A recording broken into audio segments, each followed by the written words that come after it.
À 62 ans, Antoine Aoun est un assoiffé de voyages et de défis sportifs alors qu'il est paraplégique. Le 8 décembre, il s'est lancé un pari fou, gravir le Kilimandjaro en fauteuil roulant.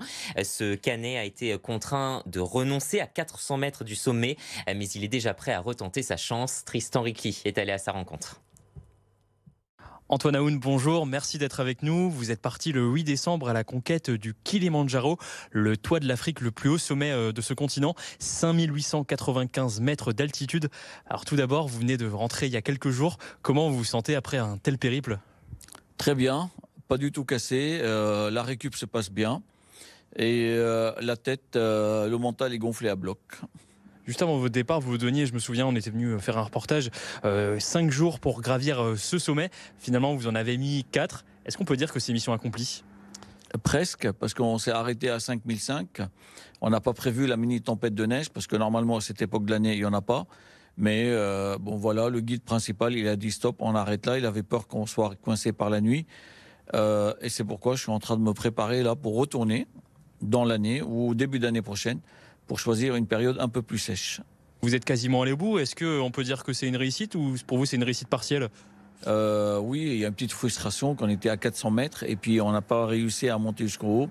Donc le sommet, il était en face, mais on ne l'a pas touché. Donc je veux le toucher. Vous avez rencontré des difficultés dans cette ascension, notamment concernant la praticabilité du chemin en fauteuil roulant, bien moins corressable que ce que vous envisagiez à l'origine. Vous avez songé parfois à arrêter? À jamais. Non, non, non. Justement, c'est une aventure humaine. Et donc, tant que la complémentarité et l'humain étaient présents et l'humain était toujours partant, et donc on n'a jamais eu un sentiment de vouloir abandonner ou arrêter l'aventure à cause d'une difficulté physique ou matérielle. En tout cas, quand on part à l'assaut du Kilimandjaro, forcément, on redoute dans votre cas les problèmes mécaniques, les problèmes de météo, comme vous l'aviez évoqué à l'instant. Mais il y a aussi le mal des montagnes. En tout cas, ça concerne un tiers des gens, d'après ce qu'on a pu voir, qui tentent de parvenir à son sommet. Est-ce que vous, ça a été le cas? Non, nous, on s'est arrêté à 5005. Et enfin, les deux fauteuils roulants, les deux personnes nous accompagnant, elles ont continué jusqu'au bout. Et aucune personne des 4 dans l'équipe n'a eu le mal des montagnes ou n'a été gêné par la respiration. Donc non, ça s'est très très bien passé. Qu'est-ce qu'on recherche dans ce genre de défi? C'est le dépassement de soi, c'est l'envie de prouver quelque chose, ou alors l'adrénaline? Dites-nous. Bah, il y a déjà le dépassement de soi, l'adrénaline, et puis bah, on n'a rien. Moi, j'ai pas envie de prouver quoi que ce soit, à part à moi-même, c'est tout. Mais bon, comme dirait ma fille, ça entretient mon mental de savoir que j'ai toujours ce brin de folie qui m'anime. Peut-être. Qu'est-ce que vous retirez de cette aventure? Vous avez fait des rencontres, humainement, ça vous a apporté quelque chose? C'est une grande aventure. J'ai découvert l'Afrique, une aventure humaine, parce que c'était la première fois où je partais en voyage avec vraiment, où j'avais vraiment besoin à 90 voire 95% du temps où je roulais de l'aide humaine. Donc voilà, je garde un souvenir d'une aventure humaine. Et pour accomplir cet exploit, vous n'étiez pas seul, Christophe. Je me tourne vers vous. Vous étiez avec donc 8 Sherpas et 3 des amis d'Antoine. Quel a été votre rôle et celui des membres de l'équipe durant cette ascension? Nous étions deux, Jérôme et moi. Je me qualifie d'apporteur d'eau, c'est-à-dire d'être au soutien de tous les besoins observés autour des fauteuils.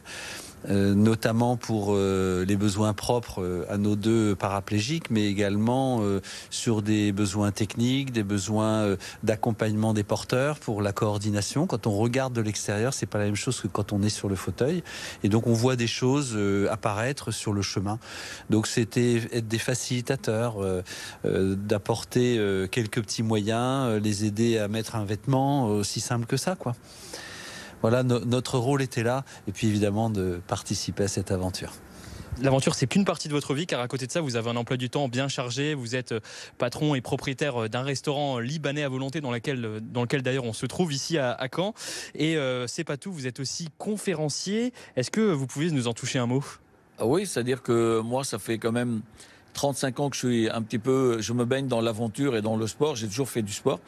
Et mes conférences, elles sont basées sur la motivation, sur la gestion du changement Et bon, je parle du vécu. J'ai un petit peu de théorie, mais j'essaye de raconter surtout ce que je suis capable de réaliser. Maintenant, l'objectif de tout ça, c'est d'apporter une motivation qu'on n'a pas dans le quotidien, surtout à travers un handicap, pour moi, qui est forcément apparent et qui est présent. Mais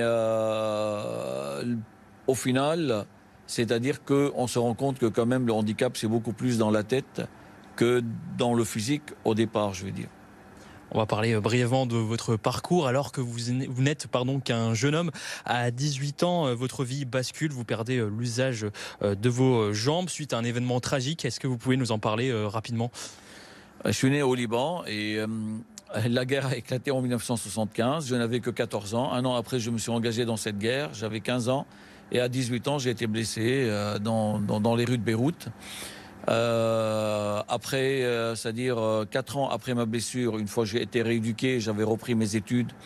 J'ai rencontré celle qui allait devenir ma femme, mon infirmière, une Française, une Normande précisément. C'est pour ça que j'ai atterri en Normandie. Et pour l'anecdote, ça fait 40 ans que je suis en Normandie, ça fait 40 ans que j'ouvre ma fenêtre tous les matins et je dis je reste pas. Et ça fait 40 ans que je suis là et je suis encore là.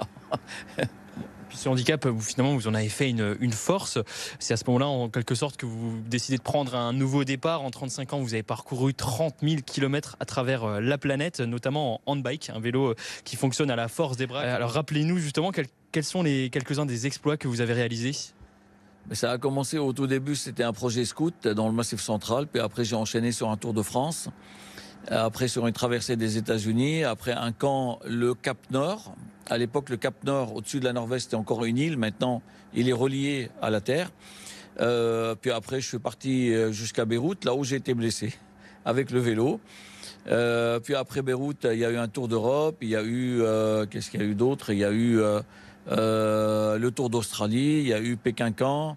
Et puis, entre deux, il y a eu des sauts en parachute. Il y a eu le Toulon-Calvi en pirogue polynésienne. Et donc, puis bon, sans compter les centaines de marathons que j'ai pu faire, j'aime le sport, j'aime les sensations. Et puis, voilà, c'est avancer. Et donc, j'ai la chance d'avoir une famille. Je suis papa de 2 enfants. Et j'ai aussi la chance de pouvoir aussi mener ma vie comme j'ai envie de le faire. En tout cas, vous êtes lancé dans l'association du Kilimandjaro. C'était, pour certains, c'est le défi d'une vie, mais pour vous, c'était en quelque sorte qu'un point d'étape. Justement, quelle est la suite ? Quel est votre objectif ? Mais c'est pour ça que je tiens à toucher le sommet du Kilimandjaro, parce que pour moi, j'ai toujours dit dans ma tête, c'est une étape pour aller plus haut encore. Donc plus haut, ça peut être après des sommets en Amérique latine, tous au-dessus de 6000 mètres. Et puis, pourquoi pas, si Dieu m'accorde vie et la force, pourquoi pas le Tibet, l'Himalaya, sans vouloir avoir, je veux dire, la prétention de dire je vais toucher le toit du monde, mais pourquoi pas, d'autres l'ont fait, pourquoi pas moi. Qu'est-ce qu'on peut vous souhaiter ? De garder cette énergie, de rester surtout avec l'envie d'avancer dans cette vie et surtout d'avoir l'environnement que j'ai, c'est-à-dire mon entourage, c'est la source de mon énergie. On vous souhaite en tout cas, merci à vous deux d'avoir répondu à nos questions. Et pour ceux qui souhaitent vivre votre exploit, sachez qu'un documentaire de 1 demi-heure sortira sur la chaîne YouTube de Antoine Aoun d'ici quelques mois.